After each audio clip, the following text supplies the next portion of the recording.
It's no surprise that the long-awaited Komi Can't Communicate was such a nice slice-of-life anime that had everything a fan of the manga could want. You had funny moments,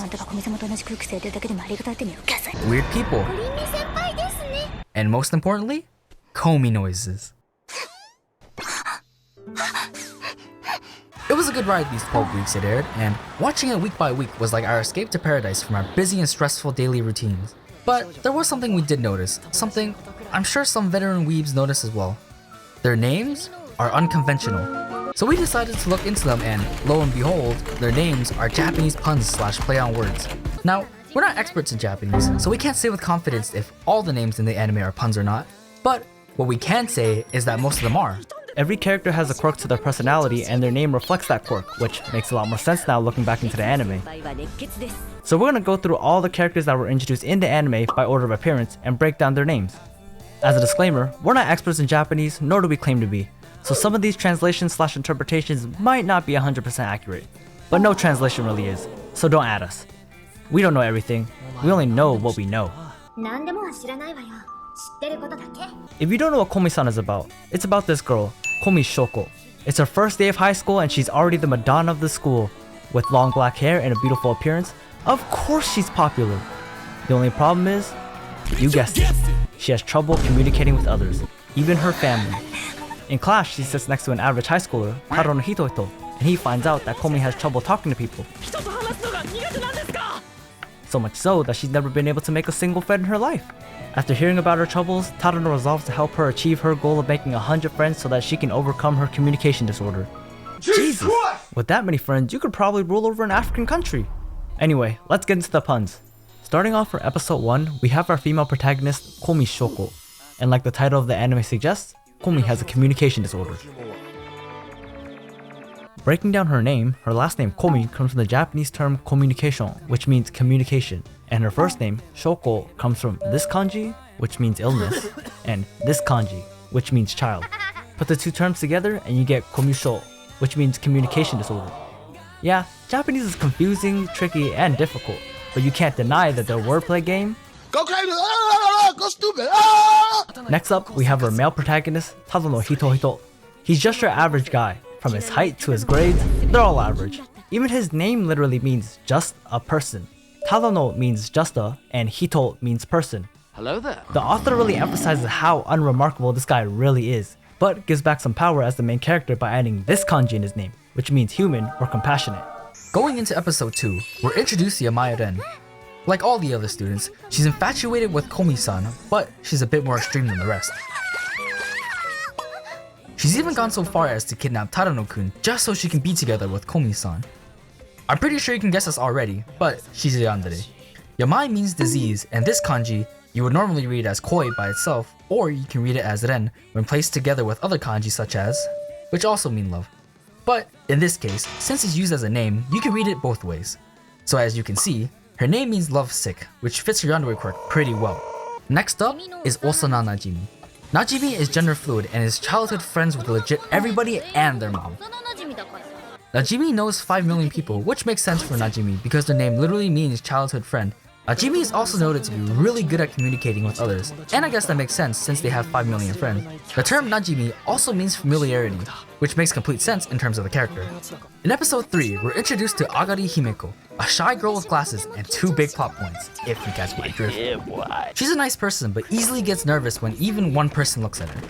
She's also a food expert and is secretly a masochist, to the point where she even wants to be Komi's dog rather than her friend. I'm not your friend, so stop looking at me. I understand these attributes might sound a little random, but her name explains it all. Her name is actually a pun on 2 things. Agari Sho, which means stage fright, and Hikyo, which means cowardice. This explains why she gets so nervous talking to others. But what about her other traits? Well, in her first name, this kanji can also mean lowly, base, or vulgar, which alludes to her masochism. It can also mean gluttonous, which alludes to her food expertise. Who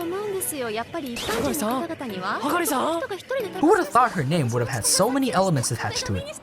Moving on to episode 4, we're introduced to Yadano Makeru. Her little quirk? She hates losing. She's pretty competitive over the smallest things and turns almost everything into a competition between her and Komi. The funny part? Her win-loss ratio is abysmally low. She loses to Komi in the more important aspects of competition such as height and eyesight. but wins in weight, which I'm not really sure is winning. Her name literally means hate losing. Yada means don't want, and Makeru means to lose. It's a play on words on the Japanese term Makeru Yadano, which means I hate losing. In episode 5, we're introduced to Komi's mom, Komi Shouko. At first it seems like the apple doesn't fall far from the tree kind of situation, but then she opens her mouth and you realize you're not talking about apple trees anymore.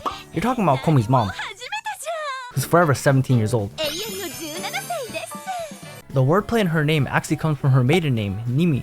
The kanji in Nimi means new view, and her current last name, Komi, means old view. This might allude to her personality from when she was younger and when she got married, another side of her came out. Next, we have Nakanaka Omoharu.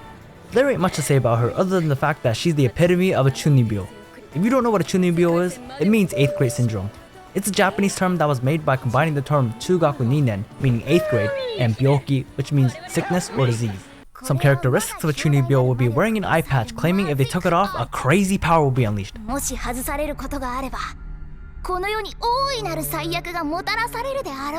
Or wearing gloves with holes for your fingers for no reason. Or wrapping bandages around the arm even though they have no injuries. An example of a chunibyo would be that one weird freshman in high school practicing his final moves in the courtyard during lunch. Going back to her name, the kanji from her last name is the same kanji as the chu in chunibyo, and Omoharu means adolescence or puberty. This kanji means to think, believe, or imagine, and this kanji means spring, but it can also refer to adolescence, youth, or puberty. In episode 6, we're introduced to the people at Komi's salon. First off, we have Arai Kamiko. She's the new person at the salon, and all she does is wash people's hair. And that's because that's what her name literally means. Arai means to wash, and Kami means hair. Pretty straightforward. Next from the salon, we have Karisumaki. Her character has a high amount of charisma. Her name wordplay is fairly simple. Karisuma is a Japanese way of saying charisma. That's it. From the school library is Gorini Senpai. Since the anime didn't explain too much about her, neither will we. Gorini Senpai kinda looks like a gorilla, just like her name suggests. Gorilla is the Japanese word for gorilla, and they just combine it with mi, which means beautiful, to suggest that she's a female, and they came up with Gorimi. In episode 7, we're introduced to Onigashima Akako. The anime hasn't shown much about her, but when she gets mad, she turns into a demon. Oni means demon, Shima/Jima means island, Aka means red, and Ko is child, if you remember from earlier. So her name means red girl from Demon Island. Her name is actually a reference to the tale of Momotaro. In one of the stories, there's two demons, one that's red and one that's blue. The red demon is usually depicted as more emotional, while the blue demon is usually depicted as calm and logical. Next we have Shinobino Mono. He's a shinobi or ninja. His name is a homonym for Shinobino Mono, which means a person in hiding.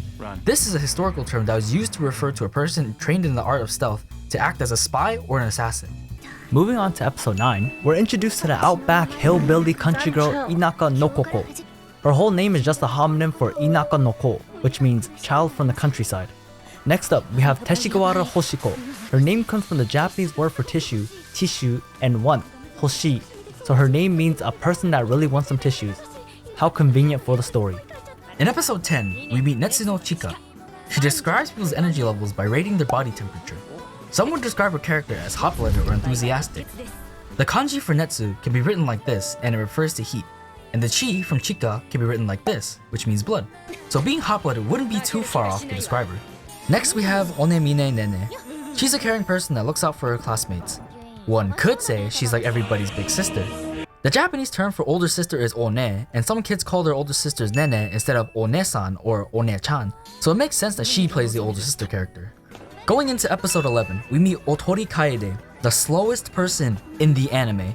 She loves taking it slow and won't speed up for anything or anyone.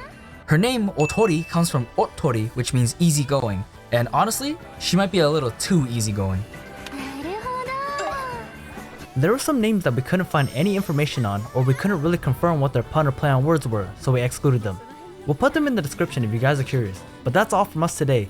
We hope you guys learned a little something from this video, because we definitely did. Alright, see you guys next time. Peace.